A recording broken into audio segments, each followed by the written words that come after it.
اللہ الرحمن الرحیم صلی اللہ علیہ یا محمد۔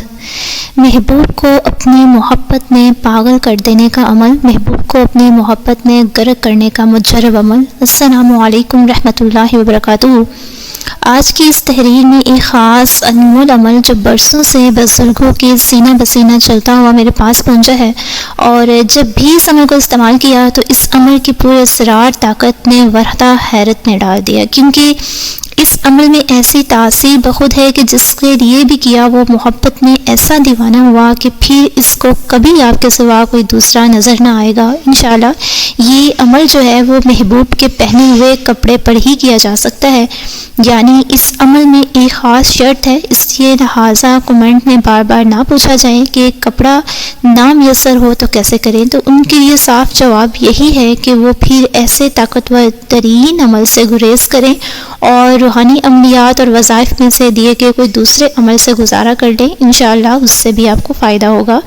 جب بھی کسی عورت یا مرد کو اپنی طرف راغب کرنا ہو اور اپنا فریختہ بنانا منظور ہو تو اس کی پہنے ہوئے کوئی بھی کپڑا، قمیض جو بھی آپ کو میسر آ جائے، تو جب وہ مل جائے تو پھر عشاء کی نماز کے بعد اس کپڑے کو ہاتھ میں پکڑ کر 101 مرتبہ یاہو یاہو پڑھ کر دم کریں اور یوں کہیں: بستم ہوش و حواس و خصمہ محبوب کا نام بیما والدہ در محبت اپنا نام بیما والدہ لے۔ بستم ہوش و حواس و خصمہ محبوب کا نام بیما والدہ در محبت اپنا نام بیما والدہ لے، اور اسی طرح 3000 کی تعداد کو پورا کرے۔ پڑھتے وقت جو ہے وہ کوئلے سلگا کر اپنے پاس رکھیں اور ہلکا ہلکا لوبان ان کوئلوں پر آپ ڈالتے رہیں۔ اسی طرح 9 دن تک اس عمل کو جاری رکھیں۔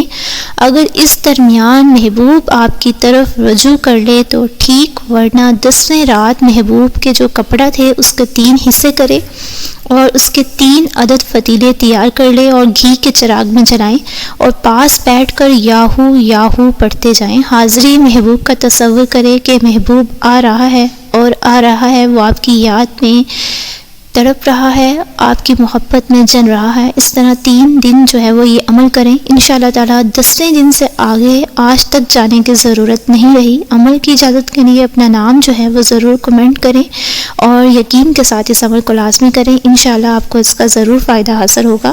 ہمیشہ ہنستے مسکراتے ہوئے رہیں، دعاؤں میں یاد رکھیں۔ اگر عمل اچھا لگا ہو تو اس کو آگے اپنے دوستوں کے ساتھ صدقہ جاریہ سمجھ کے لازمی شیئر کیا کریں، کیونکہ نیکی کی بات پھیلانا بھی صدقہ جاریہ ہے۔ اللہ تعالی ہم سب کا حامی و ناصر ہو، آمین ثم آمین۔